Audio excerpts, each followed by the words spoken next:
back to Mayhem with Maverick, brought to you by Mayhem Studios. Let's get to it. It's amazing on the idiocy of some of our elected officials. So I saw multiple elected officials want to deport Elon Musk. Sorry, folks, you can't do it. You know why? He's a citizen. This shows you the idiocy of some of the elected officials, okay? Now, everybody's upset with Elon because of Doge and all this other stuff, but I can remember back a while ago when Elon was the hero to the left, hero to the liberals.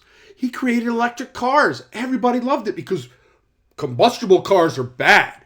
Climate change.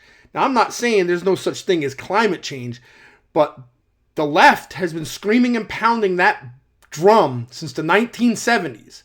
Technically, if you were to listen to the elected officials and the climate change activists in the 70s, we shouldn't even be here right now. Every 10 years, it's, oh, we're going to die in 10 years. We're going to die in 10 years. Again, I'm not saying climate change isn't real, but the left has rung that bell so much, no one wants to listen to it anymore. Okay? Yes, climate change is real. Things happen. As human beings, as animals, we create things that change the climate. That's true. But the polar ice caps are still here.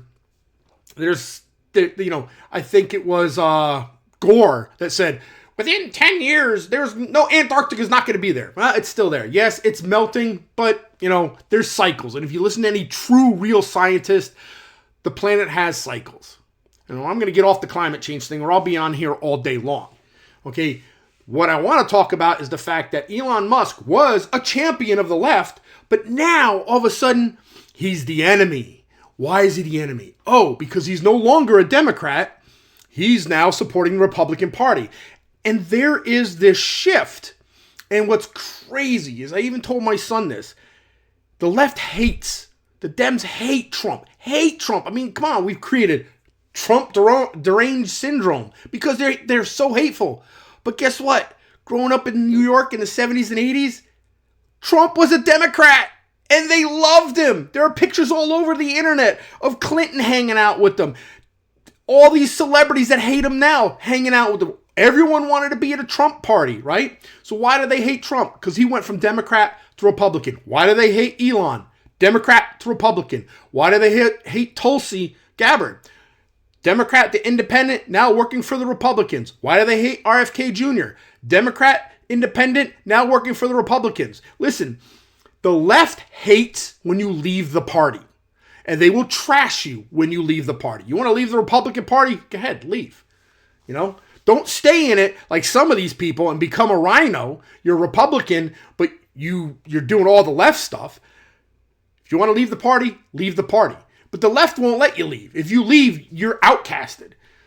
I won't even get into how many celebrities have come out and said that they were conservative and they've been blackballed for it. Okay?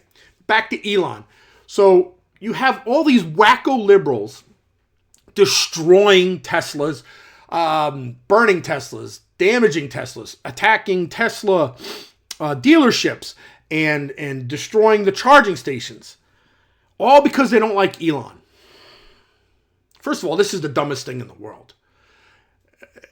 If I'm not happy with Ford, I just don't buy Ford. Okay? And I'm not a big Tesla fan. I am a Tesla fan in the fact that I like the fact that Elon was able to make an electric car. I like the fact that he named it after Nikola Tesla, because Nikola Tesla had done some amazing things and never got the credit he deserved. So his name will go on thanks to Elon. But the fact of the matter is Elon only owns 12% of Tesla. So the other percentage is owned by stockholders, companies with their pension plans. So all you're doing is you're hurting your fellow Americans. You're not hurting Elon at all.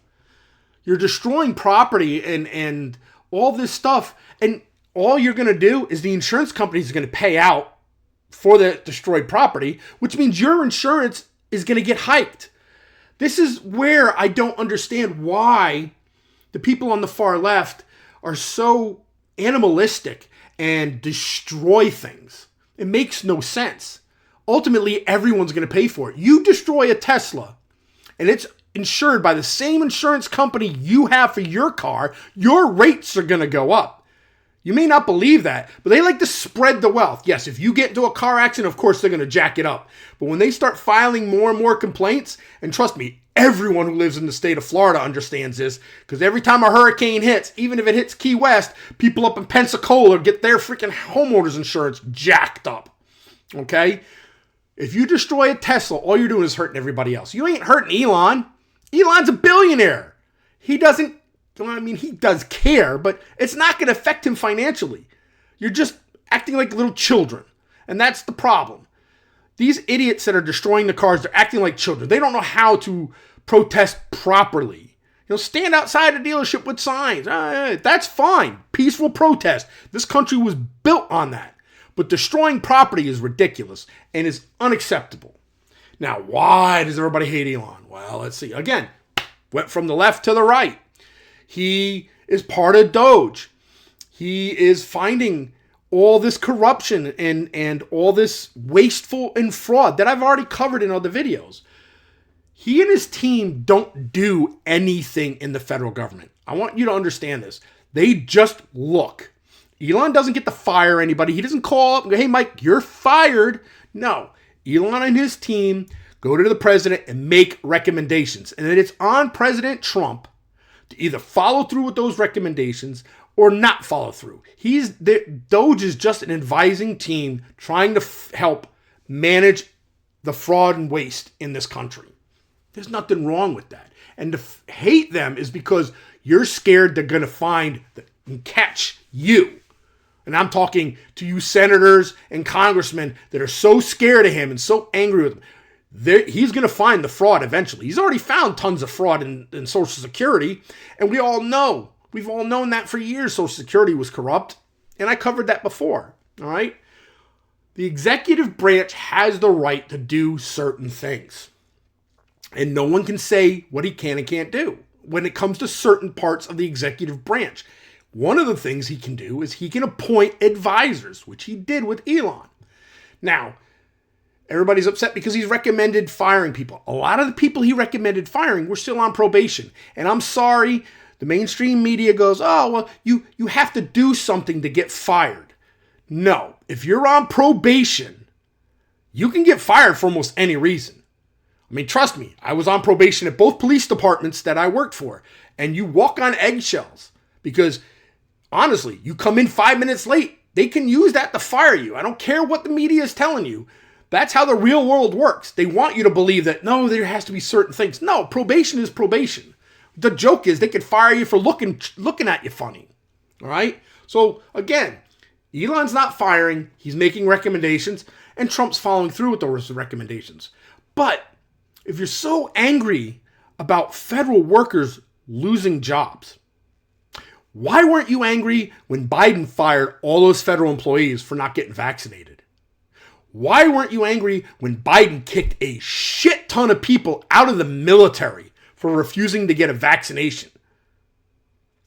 And those people, a lot of those military people are now being offered their jobs back because they found out it was wrong to do that. Now, let's go back a little further. I remember when I was in the military, Bill Clinton kicked out like almost 400,000 federal employees within his first year. Where was the outrage there? There wasn't any. You know why? Because it's fake outrage. It's fake. You're only outraged because Trump is doing it. You're not outraged when Biden does it, Obama does it. If a Democrat does it, you're not outraged. Only Trump. Because Orange Man is bad. Orange Man is bad. So it's fake outrage. And this is why more and more people are coming to the right. Because they're sick of this. They're sick of the fake outrage. Stop playing around. Stop lying that you're upset. Because if you were upset about federal employees, you'd be upset every time a federal employee was fired by any president. Okay? So, we're going to go a little deeper on some of the things that everyone's scared of with Trump, right? The truth came out about Biden lying about, Trump's going to come after Medicare, Medicaid, and Social Security. Not true. If you listened and watched him campaigning, you would have seen that Trump said multiple times, I don't want to go after, I'm not going to touch Social Security. I'm not touching Medicare. I'm not touching Medicaid. In fact, I want it so that Social Security income is not taxable. That's a good thing. Why would you be angry with that? And lo and behold, the Social Security Administration put on their Facebook page that Biden was lying and that Trump has promised not to touch Social Security. He doesn't want to touch it. In fact, he wants to make it better for everyone that's on it by not taxing it. I mean, doesn't that make sense, folks? We put tons of money, right? From the day you start working, you pay into Social Security, you pay into to Medicare, you pay into Medicaid. You go your whole life paying into these things, right? Then you reach the golden age that you say, I want my Social Security check. And they're going to give you that check, but then they're going to tax it after you've already got taxed on your employment money, right? After you've already paid taxes through your whole life, you've paid into Social Security. Now, when they give you that Social Security, they want to tax that too. That's wrong. And he wants to stop that. Along with the no tax on tips, no tax on overtime. Why would you be angry with that? I don't know. Only an idiot would be upset with Trump saying, I don't want to tax Social Security. I don't want to tax tips. I don't want to tax overtime. You'd have to be stupid to be against that, okay? And while we're debunking anti-Trump lies, another issue, and I got some stats right here. Another issue is the mainstream media and the left have been screaming, oh, since Trump's made some of these cuts, more planes are falling out of the skies. There's more issues now in aviation. Wrong. Lies. False narrative again. And I got the stats to prove it, right? What did I tell you, folks? I will go and find facts and give them to you. I won't just blurt out shit. And here's the facts. I went on to NTSB. Folks, if you don't know what NTSB is, it's the National Security Safety Board. They keep track of all transportation accidents. So guess who investigates all airplane accidents and crashes? The NTSB. So right here, I wrote it down. We're going to compare just aircraft. I'm not including the ships that they investigated, cars, tractor trailers, none of that. Just airplane incidents and crashes. January 2025, 84 aviation accidents. This includes no injuries, minor injuries, serious injuries, and fatalities. Okay, so 84 in January 2025. In January 2024, 92. Okay. February 2025, 107 incidents. In February 2024, 110 incidents. March 2025, 101 incidents. March 2024, 127. So, based on those stats, we had more accidents and incidents in the aviation community in January, February, and March 2024 than we did in 2025. Again, another false media created narrative to make you hate Trump and make you hate what he's doing. More planes aren't falling out of the sky because he's president. In fact, less planes fell out of the sky since he's been president.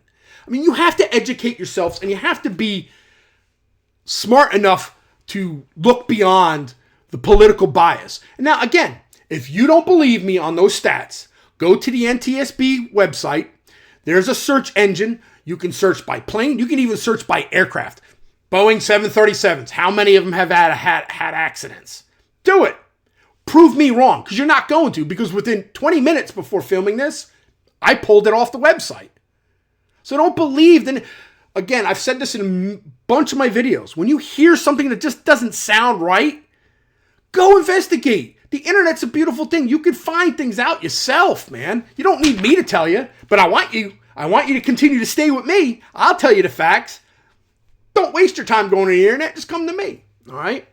Now, staying with that aviation stuff, the TSA just announced a new list of 11 more acceptable items that you can bring through TSA and carry on. So, the new 11 items that they're allowing: over-the-counter medications, prescription medications, ice packs or gel packs for medical use, food and drinks for infants and toddlers, wet batteries, I don't know really what that is, but hey, live fish for transport. Make my kid happy, I guess, because he can go buy fish and transport. But why would you want to? I don't know. But hey, you want to bring a bag with a goldfish in it and say, I'm going to grandma's? You can. Breast milk and formula. Biological specimens. I'm kind of worried about that. I mean, I can't bring a knife on board because you're scared I'm going to stab somebody. You know, obviously we don't want guns and bombs on board, but biological specimens, you know, I'm just weird about that. Maybe it was because I was a cop and in the military. You don't want fucking all that kind of stuff near you and on you. But hey, what do I know, right? Back to the list. Liquid-filled teethers. Oh man, I feel so happy for parents right now because that can really help calm a child down on the airplane. That pressure, I mean, our kid was like that. That pressure hits, they're teething. That's awesome. Sealed duty-free items. That should have been automatic anyway. I don't understand that issue, but sealed duty-free items. And the last, but not least, fresh eggs. Like any of us can afford fresh eggs right now. But maybe some guy was like, I want to take eggs to my mom because she can't afford her eggs. But I don't know. I just find it funny that fresh eggs is on this list. If you really want to bring eggs onto the airplane, I mean, I'm not against it. I just think it's funny. But what's crazy about this list is that after you look at the list on the TSA website, right, they have a little blurb that says, not all airports will allow this. Okay, let me get this straight. The TSA is a federal agency that controls security and aviation issues within the airports. They put out a list that says you can bring this, but they're saying airports may not accept it. This is the problem, folks. If TSA puts the foot down and says this, and this, the airport should be following it. There should be no question. The airport shouldn't say, well, I'm not going to do that. The TSA is a federal government agency that is in control. And this is where I get a little wound up.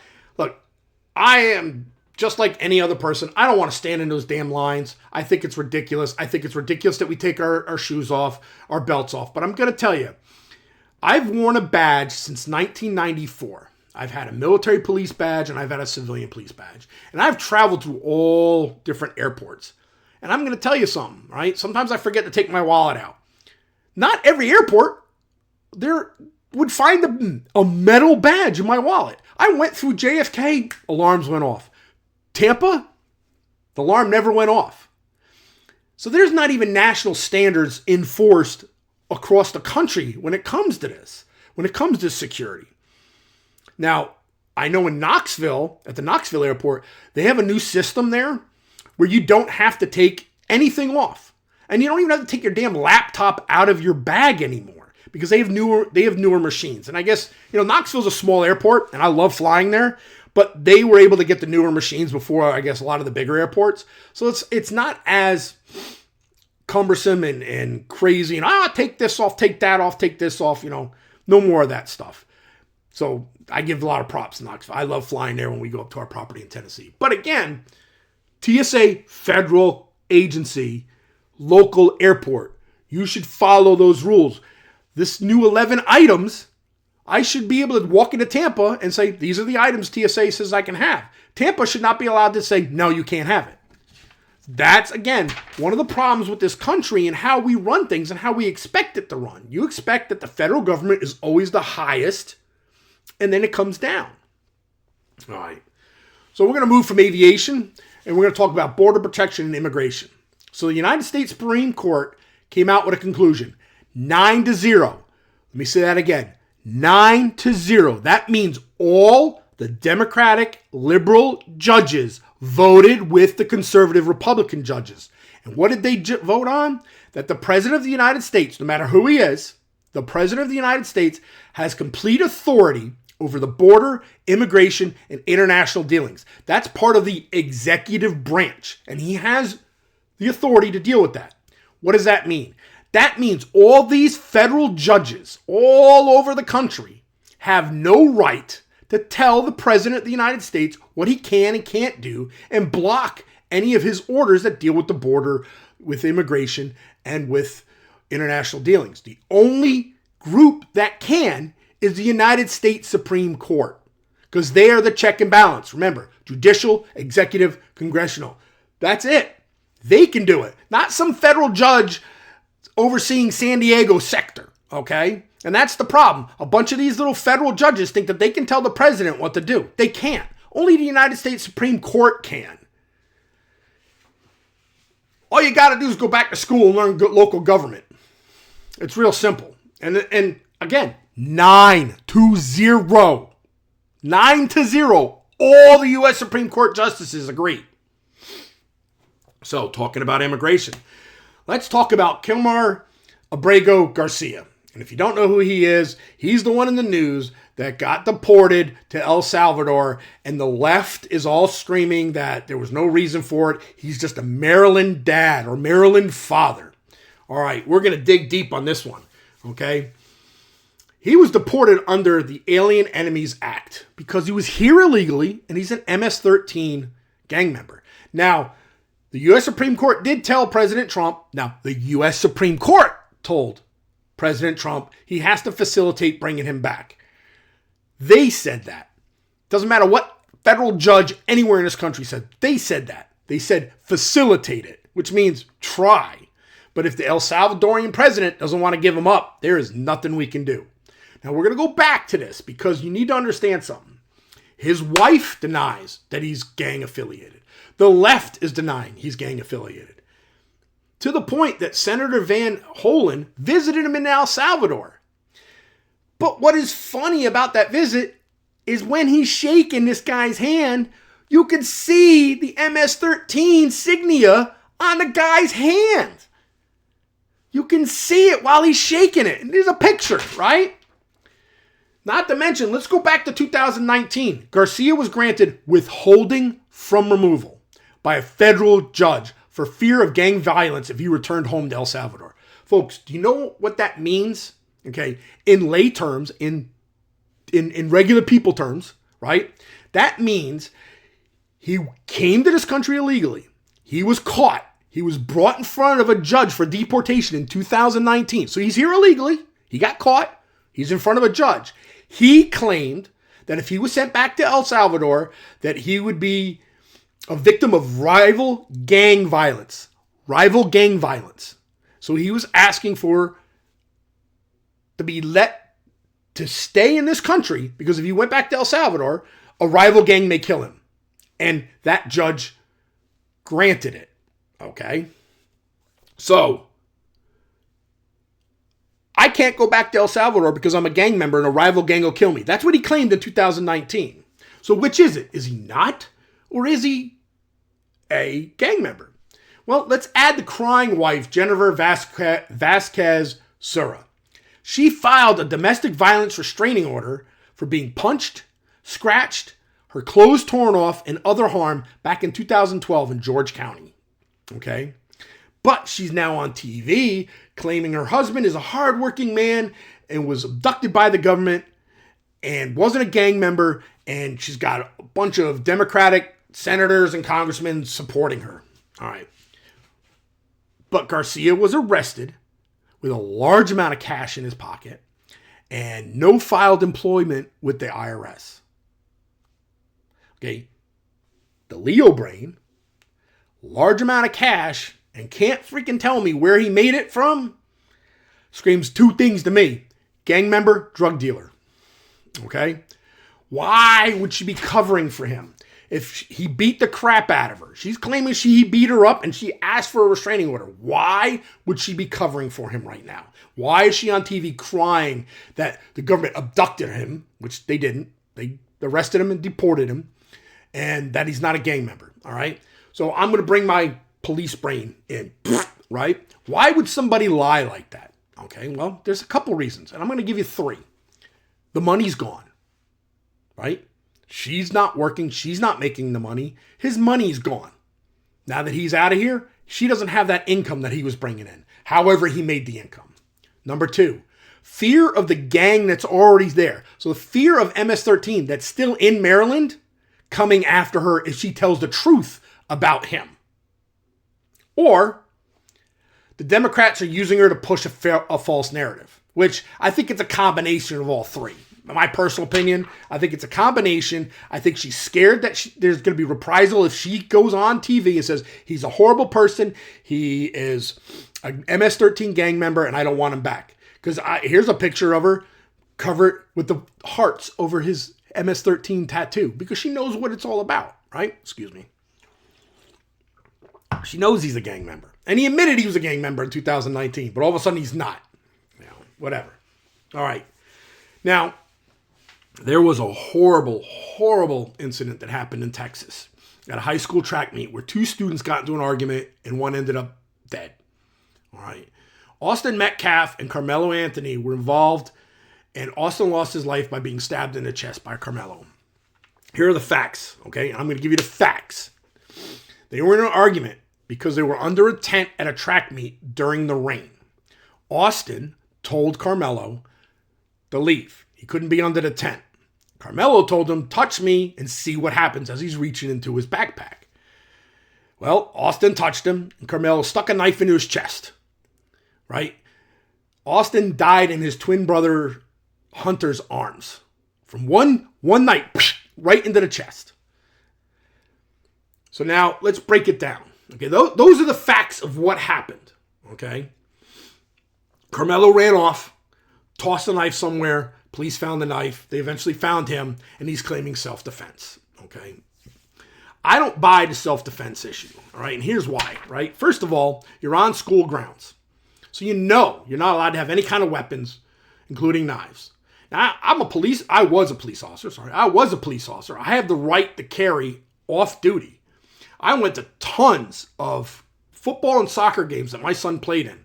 Every time you entered a school property, it had a big sign, no weapons. It didn't say no weapons for adults, only for students. It said no weapons are allowed on the property. Now, as a police officer, I can carry my weapon, but you know what? I never brought my weapon onto any of those school grounds because I didn't want anything to go bad. So first of all, right there, I don't care what he says. He had a knife when he's not supposed to. So he's already in the wrong, right? My other issue is this is a school function, right? If he was truly afraid of Austin, you're under a tent with a bunch of other students. He could have yelled for help. He could have yelled for an adult. He could have yelled for a SRO. He could have yelled for a school staff member. There's always tons of them on there. I mean, you go to a football game, you got cops in the stadium. You got teachers in the stadium. You got staff members all over the place. You can call, and someone's going to hear. And if you get into a pushing match, run away. I mean, I hate to say that. I am a pro self-defense person. But if all Austin was doing was touching him and pushing him out of the tent, you're not going to die from that. Now, if Austin had a knife or a gun, hey, self-defense, baby, go at it. But if all he's doing is pushing you, there's no fear for your life. I'm sorry. You're in a public place with lots of people. I don't think Austin's going to kill you over being under a tent in the rain. He just told you to leave.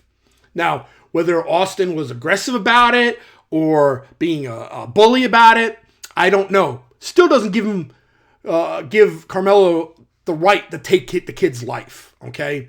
This is an incident that could have been squashed very easily by getting adults involved. But no, he decided to stab a kid in the chest and kill him. So, again, some of the facts, some of what I believe may have occurred, but when it comes down to it, Austin should never have lost his life. Carmelo was booked for a first-degree felony, right? $1 million bond. But within a week, his bond got shut down to $250,000 and he was released on house arrest. You know, I'm sorry, that's unacceptable. You know, the family claimed that they don't have enough money, but yet they've raised $450,000 on social media via all those, you know, donate sites. They live in a community where the house they live in is worth $800,000. Now, the rumor is that they rent that. But it can't be cheap to rent. I probably couldn't afford that rent. So there's a lot of convoluted issues within it. Now, I'm going to tell you, there are some people claiming that Carmelo had multiple police arrests prior to this incident, that he'd been suspended from school about 11 times. He was kicked off the football team, and his GPA was a 1.4, not a 3.4. Well, I dug through the internet, and I could not find anything to prove or disprove those claims. The facts that I told you and my issue with what was wrong, the facts are the facts. Those are from the police report. I pulled the police report up. That's exactly what happened. My intuition about why it shouldn't have happened, that's based off of my law enforcement experience and the rules of the school and just how things happen with human beings. Again, if all I'm doing is pushing you away, there's no threat of you dying.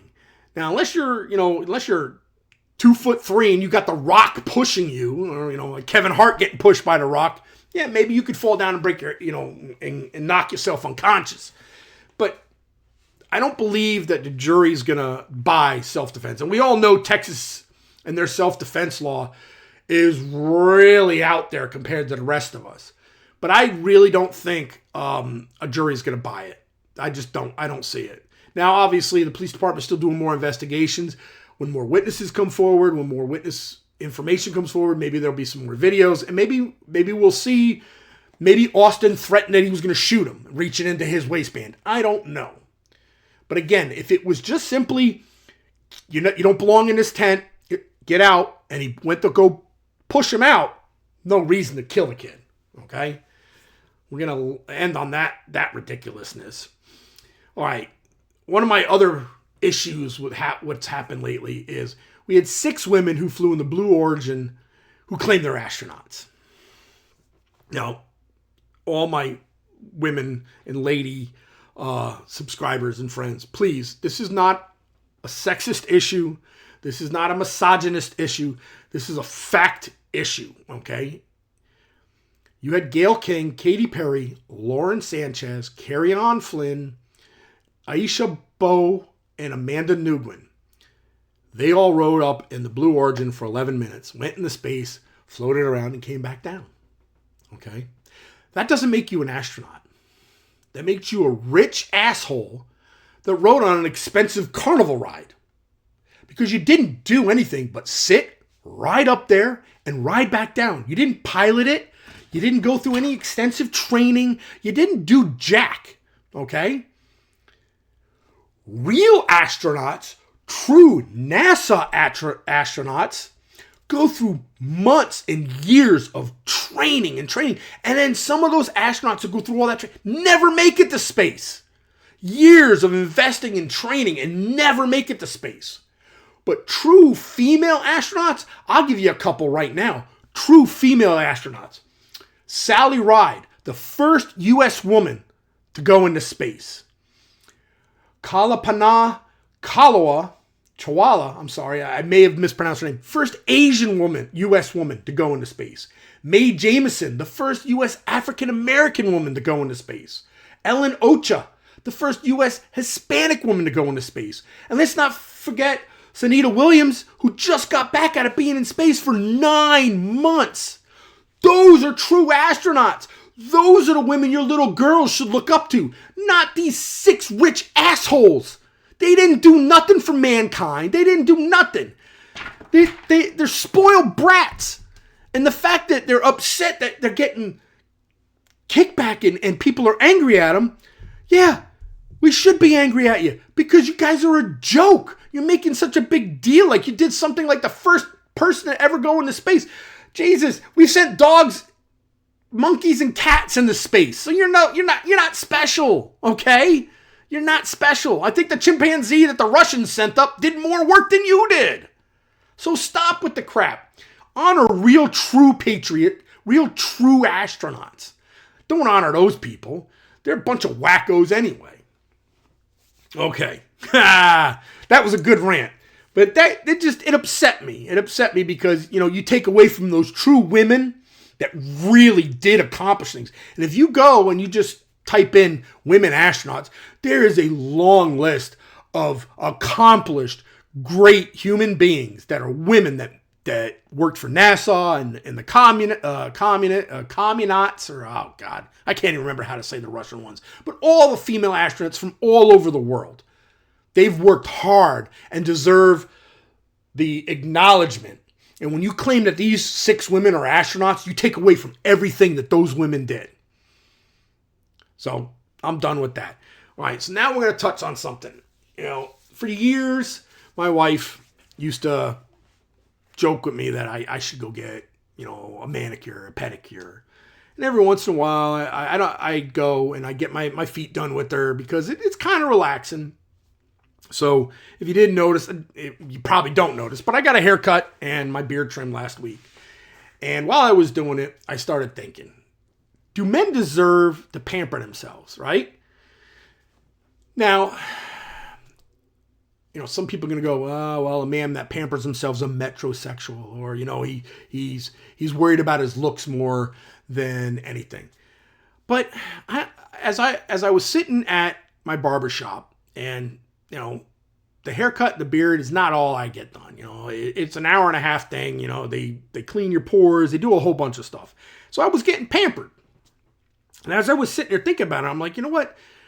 Men deserve to pamper themselves just as much as women. Okay? Because men's health and men's mental health has been on the back burner for way too long. Now, within the past 10 years, I'd like to say that they've really pushed mental health in general, but they've really pushed men's mental health out there, trying to get men to acknowledge that they have problems. When we were, growing up in the 70s and 80s, boys weren't meant to cry. You're not supposed to show your feelings and all that happy stuff. And, you got to be a man. Men don't share their feelings. Men aren't weak. Okay, well, first of all, having a mental illness or mental health issue, like me, I have PTSD. That doesn't make me weak, okay? It doesn't make anybody weak that suffers from PTSD or any mental health issues like that, man or woman or child. It means that you suffered through some kind of traumatic issue and your body reacted to it. And unfortunately, you're still having problems dealing with that. So when dealing with that, pampering yourself can help deal with that. Getting a massage, going to get your feet done. I won't say his name, but I have a neighbor that gets his feet done with his wife and his daughter, okay? There's nothing wrong with it. And I think that men nowadays need to start realizing that it's okay to worry about self-health. Take care of your family. I'm all about, dude, I will suffer before I do something for myself and not my family. I will put my wife and my son before me. I will get sick as shit making sure my wife and my son are taken care of and that they're 100% healthy. I will get sick making sure they're healthy. But you still have to take care of yourself, okay? I have a good friend that was on the police department with me that has become such a great success with men's health. His name is Tomo. I'll put a link into his Facebook. I believe his company is Aspire. Really talks a lot about men's health and looking out for yourself. And guys, I want you to think about that. I want you to pamper yourself. Pamper is not a bad word. It feels weird even saying pamper out of my mouth for a man. But you know what? When I go to my barber shop, they wash my hair, they wash my beard, they do a whole facial clay mask, they do all this. It feels great. And when I leave, my face feels nice and it relaxes me. And I think we all deserve that. I get massages every once in a blue moon. I've been getting pedicures a lot more with my wife than I used to because I enjoy it. And it's quality time with my wife. We sit there together getting our feet done. I think we even did the little fish thing Countryside Mall had where you could put your feet in and little fish nibble on you. We did that together. If you pamper yourself, you can always do it with your spouse or your significant other. Then it's couple therapy. All right. Now, where does Mike go to get his hair cut and his beard trim and get pampered? I go to Barley in Maine. Now, what did I tell you guys? And I'll say it every time. When I promote somebody, like I talked about Hooters, I talked about my friend's cigar bar. When I say something, I'm not being paid. Okay. I only have 260 subscribers, so I haven't even hit even close to where YouTube can monetize me or anything. Nobody's knocking down my door going, Mike, can you talk about my product on your YouTube? When I talk about a product, it's because I believe in it, or the company I believe in it, or the people I believe in. So with that being said, I go to Barley and Maine Barber Spa in downtown Dunedin. Okay? They're a great job. Ryan's my barber. He really takes care of you. First time I went in, he walked me through everything that I had paid for and really educated me about my beard, because honestly, I tell people all the time, yeah, I grew out a beard. I joined the military when I was 17 years old. From 17 up till about last year, 17 to 52, I had to keep my hair cut within regulations. I wasn't allowed to grow a beard for the military and the police department. So guess what? I want my freedom. I grew my beard out. But I don't know much about having a beard. I don't know how to properly trim it. I don't know how to maintain it. Nobody teaches you that. I mean, because in my lifestyle, all I was taught was you have to shave every day. You can't have a beard. You can't do this. So now that I grew it out, I needed a little education. And Ryan walked me through some stuff to maintain my beard, to keep it healthy and all that. So if you live in Pinellas County, or you live in the Tampa Bay area, and you really want a good haircut, you really want a good beard trim, they actually also have a lot. They have products. They do car washes and car details as well. When you go in, they offer you a drink. They're great people. I think they've won Best Business like 3 or 4 times in a row. So I'll put their information up as well on the end. But go see them. You can tell them I sent you. You don't have to tell them I sent you. I'm not getting anything out of it. I'm pushing people to Ryan because, again, Ryan's a good guy. His business is great. I like it. I use it. So I want to tell other people. Again, I'm not being paid for it. So with that, tomorrow is Easter. To all my Christian brothers and sisters, happy Easter. I'm not taking anything away from my Jewish brothers and sisters and my Muslim brothers and sisters, but to the Christian community, happy Easter. Be safe, everyone, and I'm out of here.